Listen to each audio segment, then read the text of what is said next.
Hey, it's month 7. You know what that means? What does that mean, Brian? It means time to buy another stock. It's time to buy a stock. We are improving our portfolio by 1 more stock. That gives us 7 stocks of passive income. Now, if you're not on month 7 with us, go back to previous videos. We go through all the stocks that we purchased before, why we purchased them, and all the nerdy nitty-gritty stuff that comes along with buying a stock.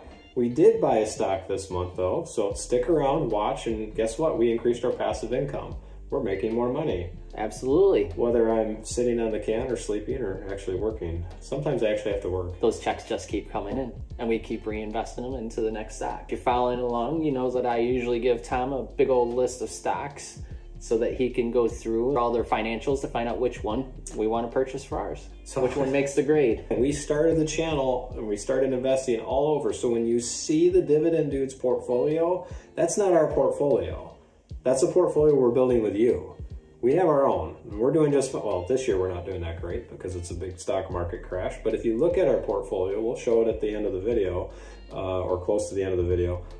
We're doing pretty good. The Dividend Dudes portfolio is beating the market. Yep. So pretty well. So if you've been playing along, you've been picking the same stocks as we have, you should be beating the market as well. Right. We went through a list of 32 stocks. 32 stocks. We're not going to go through all 32 stocks. That's a lot of nerd bombing. And some we were able to just immediately kick out right in the beginning, so it narrowed it down some. Yeah, we did a couple videos ago. We talked about current events and how they influence stocks and what the climate might do, or what the current gas and oil prices problems and the Russian war with Ukraine and all the stuff going on in China. We talked about that stuff in past videos. Those things that are happening did influence our purchase this month. When we were looking through all 32 stocks, we actually had to piece apart what was happening macroeconomically to figure out which company inside the list made sense. And now all of these were stocks that other YouTubers had either recommended or they were just maybe talking about, maybe not positively. And there's some interesting things in there. What we found out was you can see there's a contraction happening. You can see some shrinkage. I thought Microsoft was like, oh, number 3, Microsoft. That one looks great. And I started looking at them going, oh, wow, they're shrinking. And they talked about it. They actually had an investor conference. The guy got up there and he talked and he said, hey, we're going to be laying off people. We're going to be tightening the belt a bit. And I was surprised by that because Brian and I are nerdy IT guys. And we knew that Microsoft, for the first time in 10 years, had raised their prices. So we thought, well, that's a pretty solid buy. Microsoft still is a relatively solid buy, but we were expecting in their balance sheet to show more profit. Growth of some sort. And we didn't see that. That was so weird. I did not expect that. So you see that in a couple of these stocks down the list. You go all the way down to 32, and there was a couple of them in there. There was one of them, Brian, you talked about, I think it was an ETF, was one of the ones? Yeah. We looked at that too, and that was very interesting. If you're a beginner in stocks, ETFs are not a bad way to go. We didn't buy it because, quite frankly, there's a lot of similarities between that and our own portfolio, and you don't get a lot of say in ETFs. So if something happens and they buy a company that doesn't look good, you're stuck. And the other problem with that too is they have a lot of money. So if you're trying to buy a small company, you can't just give them $10 billion. What are they going to do with that? That was the other reason why, because we want to be a little bit more specific, a little bit more targeted about our investments. And we have a couple stocks that pay pretty high dividends now. Got a couple of them that are pretty low, a couple in the middle. Mids, yep. The cool news about that is the diversification is growing.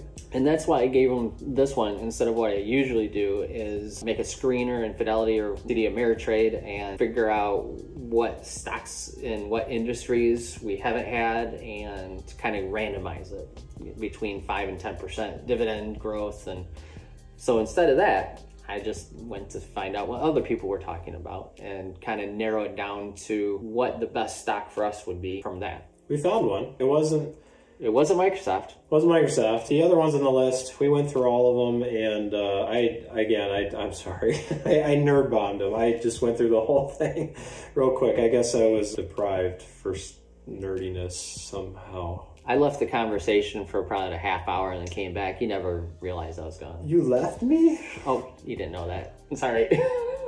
Dude, I'm pouring my soul out over the finance, and you're just like, yeah, I'm out of here.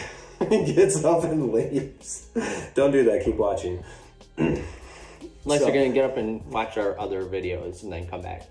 Yeah, do that. So, again, this is month 7. So, month 7, After all the analysis and all the things that we were looking at, we came down to about 5 stocks. There was ADP, Chevron was in there. Microsoft was actually one of the ones that was in there. There's a couple others in there. We looked at ExxonMobil. We looked at Johnson & Johnson. I wanted to look at Campbell Soup and Kraft. We looked at those two as well. And I was surprised by some of the numbers that I was seeing. I knew there was like an aluminum shortage. Campbell Soup was having a problem building their cans. I didn't think it would affect them as much as it did. It did. You can't get your product out. You can't make money. Yep, and we looked at cash flow between all these companies, and there's only a couple of them that actually had cash flow that went positive. There was a couple that had overall growth, but there was a couple quarters where you see that the cash flow is really good, and then it drops, and then it drops, and then it's negative, and then it's negative. There's contraction there. Cash flow is king, usually. I mean, you got to have cash to be able to buy stuff. So you don't have cash flow, you have to get debt to pay for things. So, and then there's one that seemingly took all the money from all the other companies that have negative cash flow and put it into their bank account.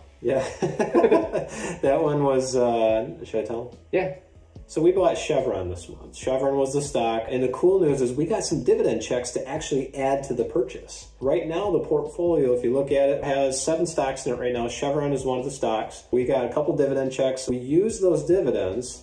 We're not spending them in this portfolio. If you want to, I guess you can, but we're not. We took that and we bought Chevron with it. It was a $490 purchase. I know that's over our $400 a month, but why can we do that?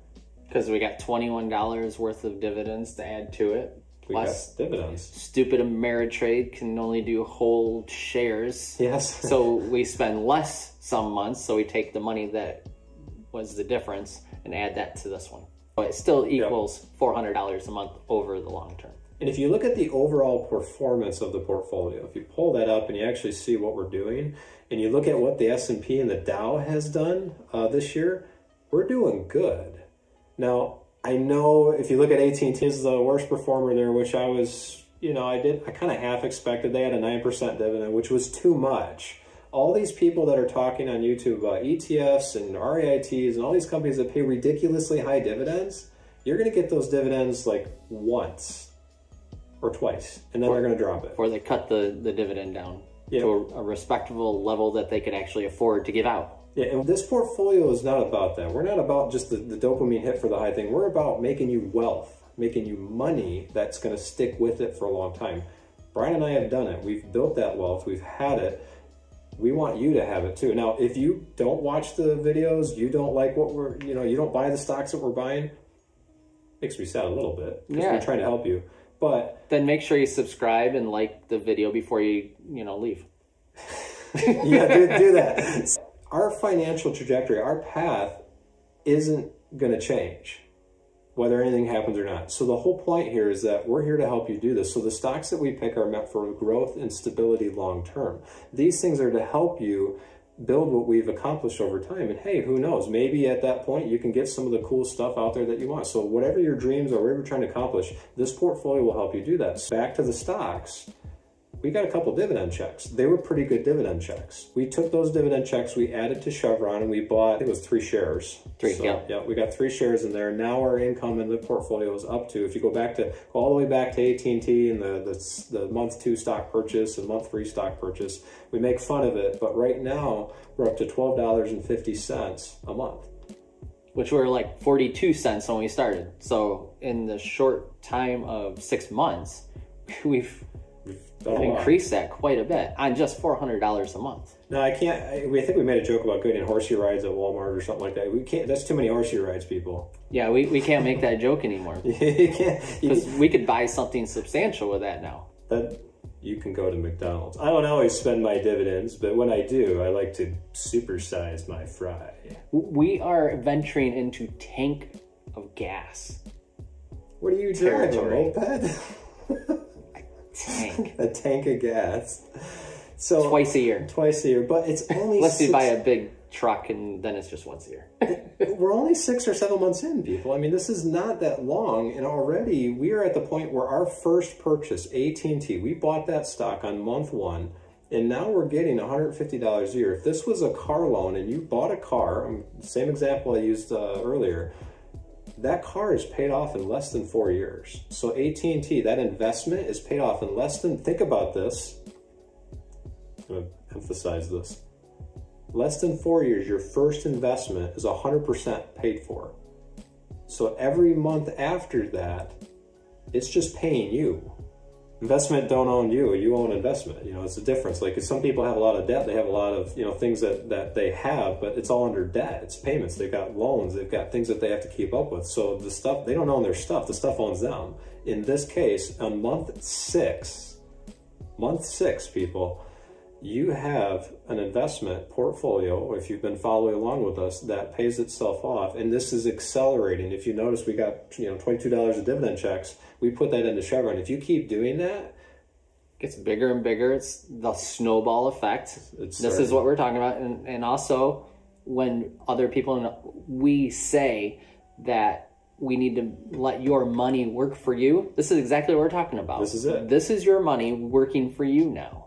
You owe it nothing anymore. It owes you. Hopefully, and this is also why we talk that you're buying companies that are stable. It can afford to pay those dividends. Like Chevron. Chevron made billions of dollars last month. they quadrupled their income. Yeah. So like, okay, so that's not that's kind of typical. an outlier. That's not typical, but you know. But historically, if you go into the balance sheet, the income statement, the cash flow statement, all the stuff that we've talked about, it looks good. Look at the actual fundamentals of the company, they are solid. They've been solid for years, decades.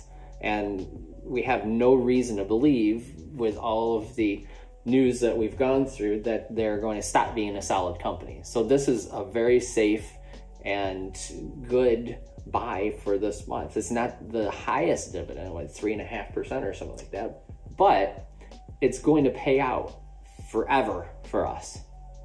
Should pay out forever, as long as we don't have the apocalypse. I got to mention, like every video, some apocalypse scenario for whatever reason. I don't know why I do that.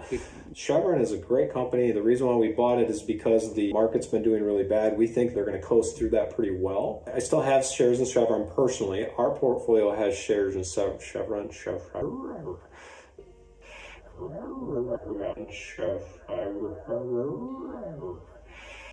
Can't say that. So it has shares in Chevron that we still have it. So I still have the stock. But as far as what the market's doing, I don't think we're at the bottom yet. A lot of this hinges on what the Fed is going to do. If they keep raising the interest rates, we're going to see more downturn. Yep, a lot of this has to do with what the economy is going to do. But we believe that Chevron will weather that relatively well. That's why we purchased it. We're protecting the principal as much as we can while providing passive income so that you can do things like, I know $12 isn't that much, but if you went out to eat, you know, just a one-on-one meal with somebody, that buys you a meal. Yeah. Every month. And we're, like I said, we're only 6 months in and we're only doing $400. Brian and I do a lot more than that. My biggest gripe and the whole reason why we started the channel is that I saw so many people out there that were just, they have these YouTube channels, and you ask these people, well, did you make money on stocks? Most of them, maybe once. Hardly any of them. Most of them make their money on YouTube. Brian and I, our channels aren't even monetized yet. So we made our money before YouTube. There's an important difference. So if you're looking at why we're doing this, this is for you. This should help you. Grab a hold of it. Get yourself some popcorn and watch some of the other videos. Subscribe, hopefully, if you can. But remember, we're doing this so that we can show you exactly what was done to help you get there. And so far, I'd say we've done pretty well. Our track record should start speaking for itself at this point. Yep. So Chevron, our pick, should be your pick. Buy it. Don't buy it. Fine. Yeah, we're not your financial advisor. If you want some advice on that, talk to your financial advisor. Go back to previous videos where we discuss things like debt and credit cards and the housing, and we have that in there. But like I said, if you're in the good position, sure, play along with us and enjoy the dividends, because we've got a few of them now. And if you do buy it, I don't think you're going to be disappointed. No, not long term. Short term, it's going to be a little volatile on the whole stock market, not just this one, but the whole stock market. But long term, you're going to do just fine. But if you don't buy stocks because you're afraid of what I'm saying and you stuff your money under your mattress, we did a video on that too. There's inflation. It's going to eat you alive. Don't do that either. So investing is still a good thing to do. And if your house burns down, there goes all your money. Yeah, that's not good. Don't do that. So I'd like to thank you guys for watching and keeping with us through this. We appreciate you. And as always, happy investing. Happy investing.